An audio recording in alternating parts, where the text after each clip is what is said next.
인간과 자연이 함께 공존하는 그런 도시로 만들어갔으면 좋겠습니다.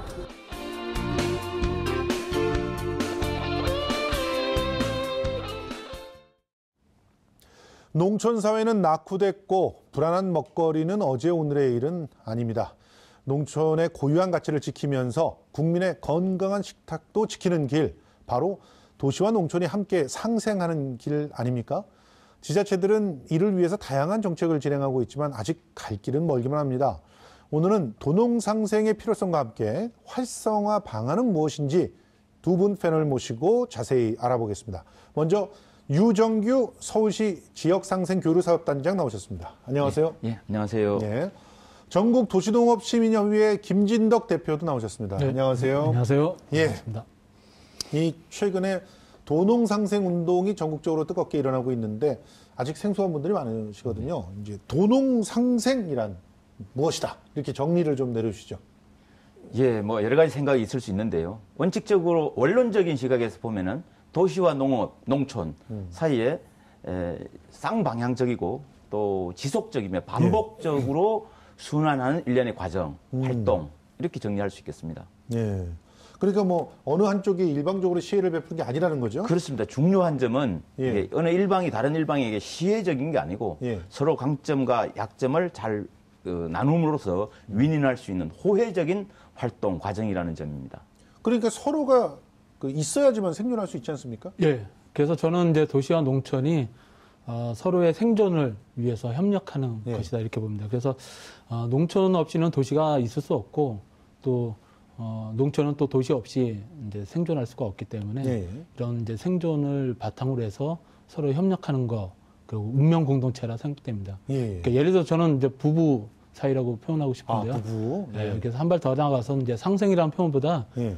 협력해서 서로 그런 이제 운명 공동체를 같이 만들어 나가는 그런 관계다 이렇게 보고 함께 풀어야 할 문제라는 생각입니다. 예, 일단 도농상생 운동이 지금 활발하다고 지자체에서는 얘기들을 하고 있는데 일어난 배경부터 좀 살펴봤으면 좋겠어요. 그것은 도시와 농촌이 너무 특히나 성장에 있어서 불균형하다 이런 문제의식 때문에 생겨난 거 아니겠습니까? 예, 그렇다고 볼 수 있습니다. 가령 이 서울하고 뭐 지방 농촌을 보자면은 예. 이게 서울은 굉장히 뭐 다 좋은 것처럼 생각할 수 있지만 결코 예. 그렇지 않고 예. 잘 아시는 것처럼 이제 우리나라의 경우는 전 인구의 절반 가까이가 서울과 수도권에 몰려 사는데 그러다 그렇죠. 보니까 사회적이고 또는 환경적인 측면에 굉장히 많은 비용을 하게 됩니다. 예. 서울시에서 최근에 이 지역 상생, 도농 상생에 대해서 많은 관심을 갖고 있는데요. 예. 이는 다시 보면은 서울시도 이대로는 지속 가능하기 어렵겠구나라고 하는 것을 느꼈기 때문일 것이다. 예. 그런 의미에서 이 도농 상생의 배경에는 도시와 농촌이 서로 지속 가능성을 확보하기 위한 절실함이 깔려 있다. 이렇게 봐야 될 것 같습니다. 뭐 삶의 질이라든가 경제력의 그런 어떤 불균형이 그렇습니다. 문제가 아니라 예. 오히려 예. 서로가 서로를 상생하지 않으면 안 된다는 그렇습니다. 그런 지속 가능할 수 지속 가능함을 추구하는 그런 어떤 의지가 오히려 도농상생 운동을 만들었다 이렇게 말씀하시는 건데요. 그런데 실제로 지금 문제가 아무래도 농촌 쪽이 좀 커 보여요. 왜냐하면 인구가 너무 빠르게 줄고 있기 때문 아닙니까? 그렇죠. 예, 그래서 농촌의 존립 자체가 지금은 좀 어려운 상황이다라고 얘기하는데 어떻습니까, 상황이? 2016년 농가 소득을 보면 3,719만 원으로 해서 도시 노동자 수입인 5,861만 원에 3분의 2 수준에 그치고 있습니다. 또 이것도 이제 평균적인 값이니까 농가 사이에 이제 뭐 소득 양극화로 따진다고 하면은 훨씬 이제 격차가 상당하다고 볼 수가 있고요. 또 농가 인구도 감소세로 현재 270만 정도로 전체 인구의 5.5%에 그치고 있습니다. 그렇게 적어졌군요. 그러다 보니 농촌의 이제 생활 환경이라고 할 수 있는 뭐 교육이라든가 뭐 의료 이런 생활 환경이 좋지 않기 때문에 농촌으로의 이제 젊은 인구가 유입되는 것도 상당히 어려워 보입니다. 아니 뭐 한동안은 또 그 귀농의 붐이 있었는데 그럼에도 불구하고 지금 농가 인구가 5.5%라고 한다면 좀 충격적인 수준까지 낮아져 있는 상황이에요. 근데 이러다 보니까 지자체가 30년 내에 수십 개가 소멸할 것이다 이런 주장들도 보고서로 나오고 있는 거죠. 그 작년 초에 그 한국고용정보원이라는 곳에서 발표한 보고서에 따르면은 향후 30년 내에 소멸할 지자체가 77개다. 아. 또 그 후에 뭐 지방행정연구원이나 이런 데 나온 보고서는 예. 80개가 넘는다. 이런 예. 보고서가 나와 있습니다. 예. 우리나라 전체 지자체의 3분의 1 정도가 30년 내에 없어진다는 건 매우 심각한 일이죠.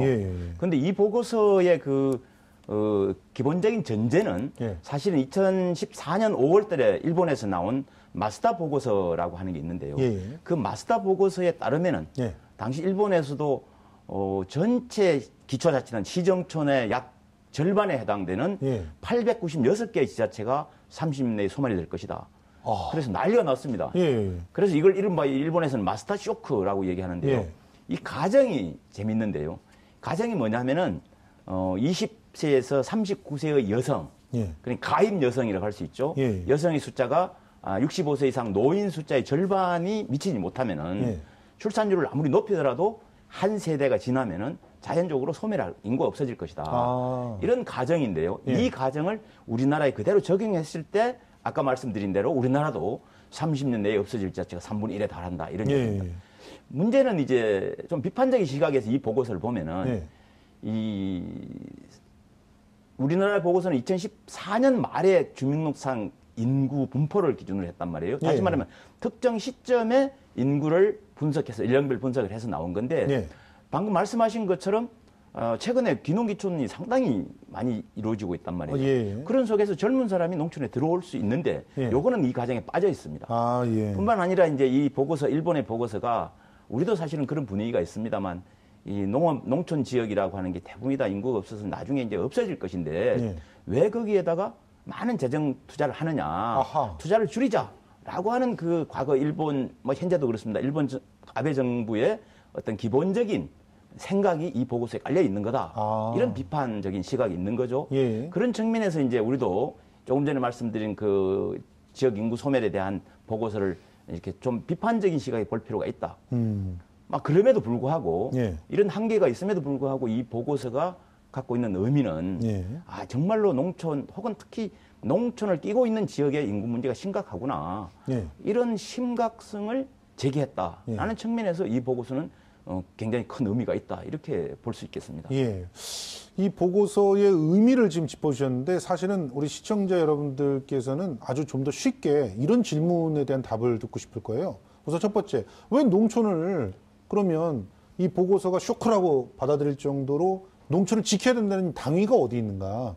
그리고 농촌에서는 농업을 하면서 사는 건데 그러면 농업을 지켜야 된다는 것인데 지금 FTA 때마다 막 갈등도 심하잖아요. 그렇죠. 농업 때문에. 그럼 왜 농업을 굳이 지켜야 되느냐 이런 글로벌한 사회에 이 두 가지 질문에 대한 답이 필요할 것 같아요. 그 예전의 기억을 한번 되돌아보면은 1980년도에 냉해로 인해서 쌀 농사가 거의 망했습니다. 예. 그때 이제 그 국제 쌀 가격이 3배가 뛰어갔고 예. 아마 그때 이제 북한에서 우리 쌀을 도와주고 이런 맞아요. 그런 일이 있죠.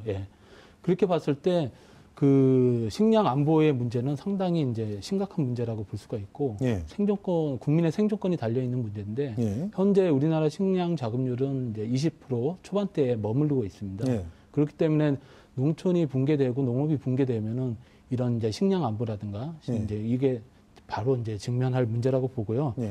또 이것뿐만 아니라 이제 농업이 갖고 있는 뭐 기후 변화 대응이라든가 또 이제 대기 정화, 수자원 함량, 뭐 또 홍수 예방 등의 효과도 엄청납니다. 예를 들어서 1헥타르의 이제 논에서 연간 22톤의 이산화탄소를 흡수하고 16톤의 산소를 이제 배출합니다. 또 논의 면적을 다 합치면은 댐 20개를 건설하는 비용과 맞먹게 되거든요. 그래서 10년 전 통계이긴 하지만은 논의 다원적 가치를 평가해 봤더니 한 56조 원. 근데 쌀 생산액은 이제 9조 원밖에 안 됩니다. 그러니까 한 6배에 달하는 이제 이런 다원적 가치가 이제 실제로 이제 농업 안에 있다는 거죠. 그래서 이제 밭작물까지 합치면은 이런 농업의 다원적 가치가 이제 총 생산액보다는 한 2배에 달하는 그런 다원적 가치가 있는 것으로 이제 평가되고 있습니다. 이건 뭐 우리나라만 이렇게 평가하는 게 아니죠? 그렇습니다. 세계적인 국제기구에서 이렇게 평가를 하고 있는 거죠? 그 방금 뭐 말씀 있었습니다만 이게 농업이라고 하는 것은 일반 이 공산품하고 달라가지고 농업 생산 과정에서 농산물 생산이라고 하는 주 기능도 있지만 다른 부가적인 여러 가지 그 효과들이 나타나는데 이걸 이제 이른바 결합 생산이다 이렇게 얘기합니다. 농산물 플러스 다른 부가적인 행위가 같이 발생한다. 결합 생산이라는데 문제는 뭐냐면은 시장에서는 실제로 농업 생산물 이외에 다른 여러 가지를 생산해 나고 있는데 시장에서 평가받는 것은 농산물 가격만 평가받는다는 얘기죠. 그러니까 농민 입장에서는 자기가 하는 여러 가지 중에서 한 가지만 평가를 받는다. 그렇다. 그래서 이걸 우리는 이제 경제학에서는 이걸 시장 실패라고 얘기를 하거든요. 그래서 이런 시장 실패를 또는 시장의 한계를 보완하는 것이 이제 국가고.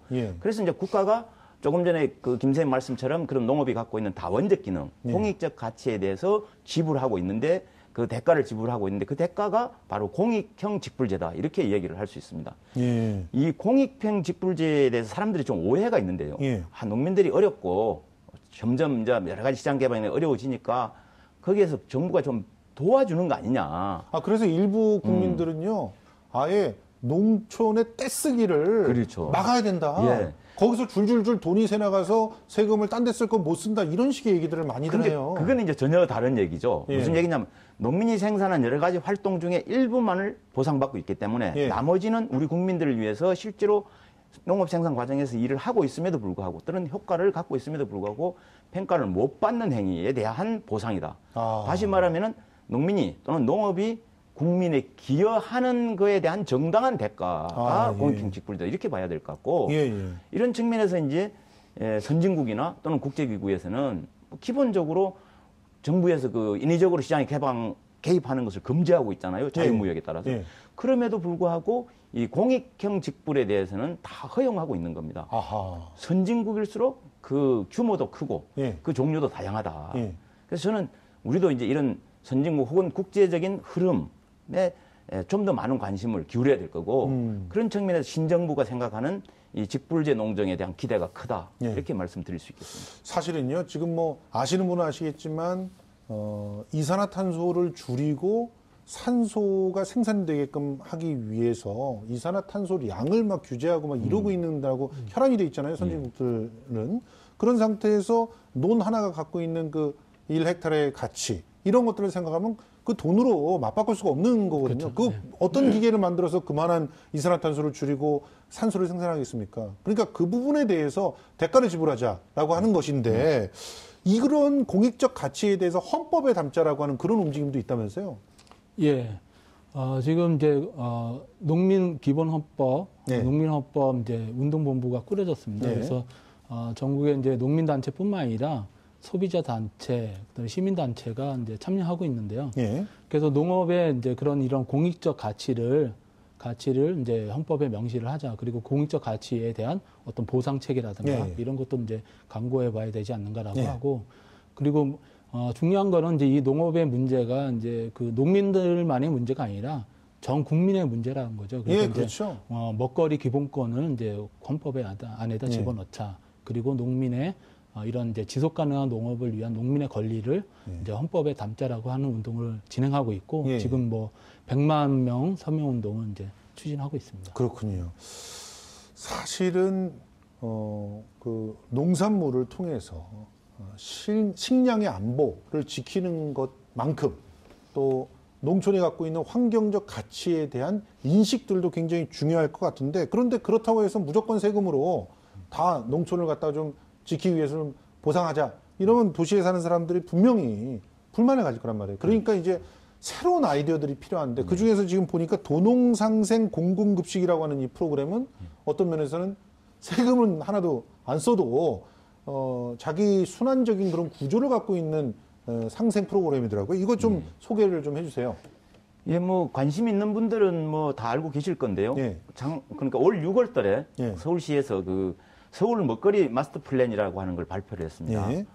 그런데 그 핵심은 방금 말씀하신 대로 이 도농상생 공공급식인데요. 기존에 이제 학교를 중심으로 급식을 해왔던 학교 급식 시스템을 학교 이외에 예를 들자면은 뭐 시립병원이라든지 또는 도서관이라든지 대학이라든지 또는 시청이라든지 이런 공공부문까지 확장하자라고 하는 계획입니다. 그래서 이제 서울시에서는 현재 지금 이런 사업을 먼저 시범적으로 이제 강동구하고 완주군이 협약을 체결해서 추진했고 그 이후에 이제 올해까지 지금 6개 지역이 자치구 하고 있습니다. 그리고 이 계획을 내년 말까지 9개 자치구로 확대하고 2019년 말까지는 25개 전체 자치구로 확장해 나갈 계획이다. 그런 것이 서울시의 발표입니다. 그러니까 이 아이디어는 일단 서울의 한 지자체와 그다음에 지역 농촌에 있는 한 지자체를 자매 결연 맺듯이 엮어서 그렇습니다. 그쪽에서부터 급식에 사용되는 모든 그런 농산물들을 받아 쓰게끔 하는 그런 아이디어잖아요. 예, 그렇습니다. 그런데 산지 선정도 어떻게 하는지 또 그리고 먹거리 안정성이 어떻게 보장되는지 이런 것들이 굉장히 궁금할 것 같아요. 예. 작년 11월 달에 서울시하고 농촌을 끼고 있는 광역자치단체 간에 공공급식 협약식을 체결했습니다.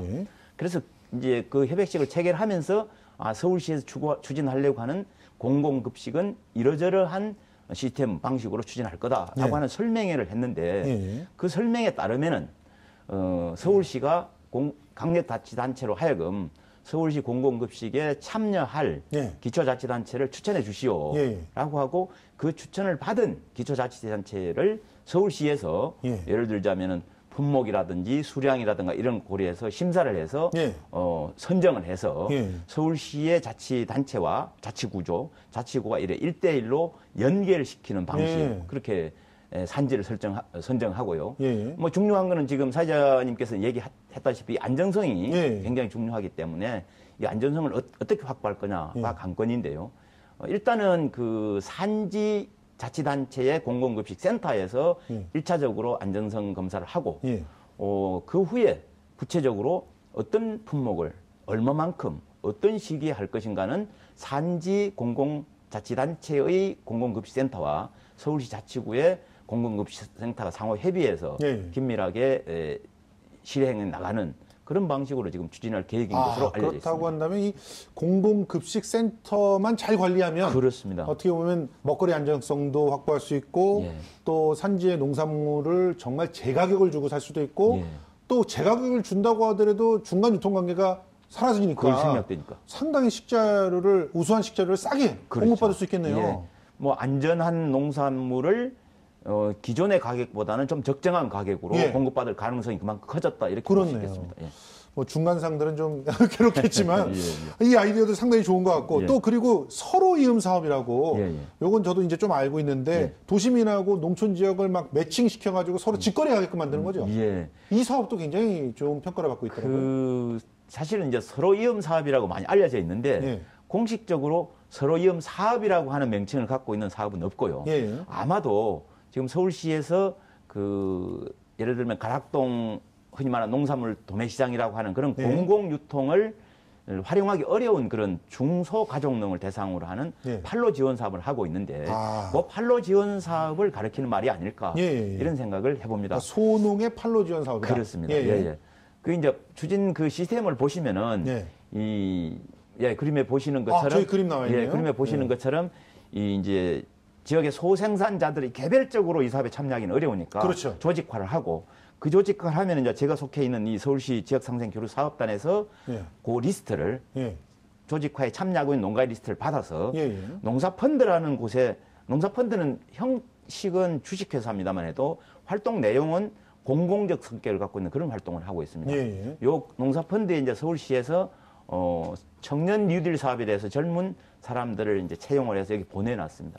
그럼 이 사람들로 하여금 저희가 받은 리스트를 가지고 직접 현장에 가서 농가에 취재를 하게 되는 거죠. 확인을 하겠죠. 그렇죠. 그래서 뭐 생산 과정이라든가 또는 농민들의 삶의 일부 이런 걸 취재를 해서 이제 그 콘텐츠를 만들고 그 콘텐츠를 저희가 받아서 도시에 지금 김샘도 활동하고 있습니다. 도시에 이런 활동에 참여하는 공동체에다가 저희가 보냅니다. 뭐 쉽게 말해 생협이나 이런 데다 이제 보낸다는 거죠. 그렇습니다. 지금 뭐 생협까지 다 가지는 않습니다만 그렇게 되면 이제 거기서 자기 회원들한테 알리는 거죠. 그 홍보를 하는 팜플렛, 웹진의 이름이 서로 이음입니다. 그렇군요. 서울과 로컬 혹은 도시와 농촌을 잇는다라는 뜻의 그 웹진의 이름이 서로 이음이고 이렇게 해서 이제 신청을 받아서 그거를 저희가 생산지 조직에다가 보내고 조직에서 이제 자치구에다가 공급을 하게 되는 그런 형태입니다. 이것도 굉장히 참 아이디어가 좋은 게 왜냐면은 중간 단계 역할을 서울시와 또 민간의 그 조합 형태의 그렇습니다. 그런 어떤 거기다가 청년 일자리까지도 만들 수 있는 그런 일석삼조의 그런 사업이란 말이에요. 그러면 이런 사업들이 좀 전 자치구로 확대가 되면 상당히 그 자치구마다 새로운 활력들을 만들 수 있을 것 같은데 아직까지는 확산이 잘 안 되고 있는 것 같아요. 예, 그렇습니다. 이제 이게 사실은 저희들도 올해 처음 하는 시범 사업입니다. 그래서 이제 이런 시범 사업이 보니까 여러 가지 시행착오도 있고 또 한편으로는 막 성공 사례를 지금 뭐 이렇게 내세우기는 한계가 있는데 어쨌든 이제 이런 분위기에 동참하려고 하는 그런 민간 단체라든가 이런 것도 점점 많아지고 있기 때문에 그런 준비되는 지역이 많아질수록 거기에 맞춰서 전 자치구까지 막 확산시켜 나갈 계획이고요.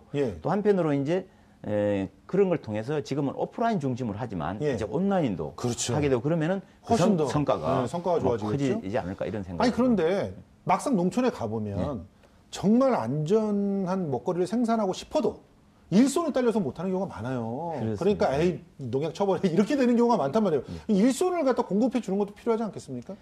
예, 사실은 그 한국농촌경제연구원의 조사 연구에 따르면은 전 농가의 한 87% 이상이 일손 부족으로 인해서 제때에 영농 활동에 애로를 겪고 있다. 이런 얘기죠. 반면에 이제 서울시의 입장에서 이런 서울시를 비롯한 도시 입장에서 보면 이제 또 일손이 남잖아요. 일자리 찾으려는 사람. 그래서 이 두 상황을 어떻게 연결할 것인가. 그런 연결하는 사업이 저희 사업단에서 하고 있는 도농 일자리 교류 사업이라고 하는 겁니다. 그래서 이 사업을 통해서 도시의 일손을 구하는 사람을 일자리가 부족해 일손을 구하는 사람을 일손이 부족한 농촌에 보내면은 도시와 농촌이 서로 상생하고 윈윈할 수 있지 않겠느냐. 그런 사업을 시험적으로 올해 역시 출발을 했는데요. 이 사업이 이른바 그 임금만을 바라고 그 막노동판에 나가서 일하는 그런 일자리 사업하고는 좀 차별적입니다. 그런 사업을, 그런 일자리 사업을 서울시 해야 되느냐 이런 또 비판도 있을 수 있고 그래서 저희들은 이제 서울 시민 중에서 많은 사람들이 귀농귀촌을 희망하고 있는데 여러 가지 상황상 당장 이제 이거를 실행하기 어려운 사람들에게 이 사업을 통해서 사전에 농촌의 삶과 또는 일을 경험해 보도록 함으로써 향후에 귀농귀촌을 직접 실행했을 때 성공적인 정착이 가능하도록 지원하는 사업이다. 이렇게 볼 수 있고요. 다만 이 사업이 이제 그러면 그냥 가서 체험하고 무슨 봉사하는 사업이냐? 그건 아니고 농촌 일자리에 참여하는 일자리 사업에 참여하는 도시민도 일정한 소득도 얻을 수 있도록 한다는 점에서 이 사업의 특징이 있다. 그렇게 말씀드리고 지금 뭐 올해 뭐 한 9차례 정도 했는데 이걸 점점 이제 확장시켜 나갈 그런 계획으로 있습니다. 내년부터는 뭐 청년들이 뭐 워킹 홀리데이를 그 농촌에서 할 수 있는 그런 프로그램도 운영하신다고 들었는데 뭐 사실은 이런 프로그램들이 자꾸 많아지면은 농촌에서는 아무래도 큰 도움이 될 것 같아요. 근데 농가 소득 이외에 다른 소득원들을 발굴하는 그런 움직임들도 있어야 되지 않겠습니까? 언제까지 이렇게 지원만 받을 수는 없잖아요. 그렇죠. 농가도 이제 그 농업이 갖고 있는, 농촌이 갖고 있는 그런 문화적인 자산을 좀 더 활용을 해서 하는 것들이 있는데 그 중에 이제 예로 이제 팜스테이 프로그램이 있습니다. 그래서 농가에서 이제 숙박을 하면서 뭐 영농 체험도 하는 프로그램인데요. 뭐 생태 문화 체험도 하고 전통 공예, 또 이제 과일 수확 등 이제 영농에도 참여를 하고 먹거리 체험 등을 이제 기획해서 운영하고 있습니다. 그래서 소비자들은 이제 복잡한 이제 관광지를 가는 것보다는 이렇게 좀 한적하고 농촌의 이제 그런 풍광까지 같이 느낄 수 있는 그런 점에서 이제 많은 인기가 있고 그다음에 인근에 이제 관광지라든가 이런 데도 즐길 수가 있어서 어떻게 보면 이제 참여하는 사람도 좋고 또 농가에서는 이제 그 지역 경제에 많은 도움이 될 수 있는 프로그램이라고 생각이 됩니다. 외국에도 이런 사례들이 굉장히 많을 것 같은데 일단 이런 도농 상생 사업이 성공하기 위해서는 소통이 제일 중요하지 않겠습니까? 그래서 그 플랫폼 혹은 네트워크 이런 중요성들을 굉장히 많이들 얘기하던데 이 부분에 대해서는 우리 대표님께서는 어떤 생각을 갖고 계십니까? 도농 상생 플랫폼 혹은 도농 상생 네트워크. 이제 도시농업이 활성화되면서 처음에 이제 도시농업을 한다고 하니까 이제 왜 농촌도 어른데 도시에서까지 농사를 지어서 먹겠냐 이렇게 그런 얘기도 많이 하셨죠. 그런 반대 이제 의견들도 많았는데 2016년도에 이제 도시농업의 날 4월 11일 날 전국에 있는 이제 도시농업 단체하고 또 농민 단체하고 도농상생 협약을 맺었습니다. 협약을 맺고 또 도농상생 실무협의회를 구성을 해서 도농 상생에 대한 것 그리고 이제 도시 농업이 활성화됨에 따라서 이제 거기를 어떻게 이제 농촌 살리기와 연결시킬 것인가라고 하는 거를 지금 같이 모색을 하고 있고요.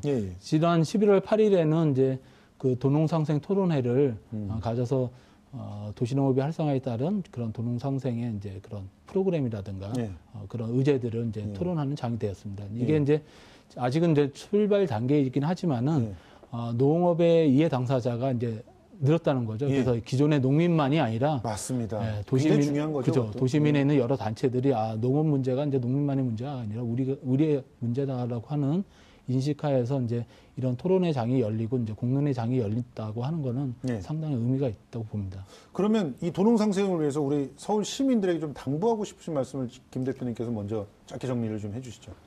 예. 서울에 이제 도시농업 인구가 이제 작년에 이제 160만 명에 다다르고 있고 2024년까지는 정부에서 얘기하는 거는 한 480만 명까지 늘어날 거로 보고 있습니다. 그러니까 농업에 대해서 이제 관심을 갖는 인구가 이제 그렇게 늘어나고 있는 거죠. 특별히 서울시에 이제 도시농업에 참여하는 인구도 한 50만 명에 달하고 있습니다. 그래서 도시농업에 참여하는 인구가 이렇게 많고 이제 또 국가가 이런 통계를 낸다고 하는 거는 도시농업에 참여하는 게 단순 이제 집계가 아니라 다양한 프로그램을 통해서 이제 도시농업에 참여를 하고 있다는 거죠. 그래서 그런 프로그램에 이제 이런 이제 농업의 중요성, 가치 이런 것들을 알려내고 그리고 그런 도농 상생할 수 있는 프로그램과 결합을 하면은 좋은 이제 그런 도농 상생의 이제 그런 인식들을 넓혀 나갈 수 있을 거라고 보고요. 그리고 이런 거를 이제는 국민들이 이제 농민만 이렇게 하는 게 아니라 이제는 함께 고민하자. 이제 국민 농업이다. 이렇게 이제 그런 게 가는 게 필요하다고 봅니다. 단장님. 뭐 여러 가지 얘기했습니다. 저는 첫째는 도농 상생이라는 것이 도시가 어려운 농촌을 도와준다 이런 생각을 빨리 바꿔야 된다. 도시와 농촌이 같이 살기 위한 것이다. 그런 게 필요하고 인식의 전환이 필요하고 둘째는 이런 인식의 전환을 위해서는 이 시민단체를 비롯한 민간의 참여가 꼭 필요하다라는 말씀을 드리고 셋째는 이러한 민간의 참여를 촉진하기 위한 정부의 제도적인 뒷받침이 필요하다. 예를 들면 뭐 학생들의 그 농촌 체험 활동을 좀 의무화할 필요도 있겠다 이런 생각도 듭니다. 마지막으로는 도시 측이나 뭐 행정의 이런 노력과 맞물려서 농촌 지역에 있어서도 이런 활동을 받아들이려고 하는 적극적인 자세, 열린 자세 이런 것들이 같이 갈 때 도농 상생이 좀 더 활성화되고 앞당겨질 것이다 이렇게 봅니다. 알겠습니다.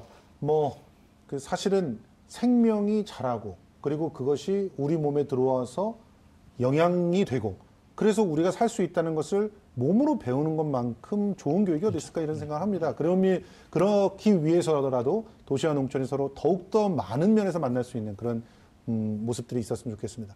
지금까지 유정규 서울시 지역상생교류사업단장 그리고 전국도시농민시민협의회 김진덕 대표와 함께 이야기 나눠봤습니다. 고맙습니다. 감사합니다.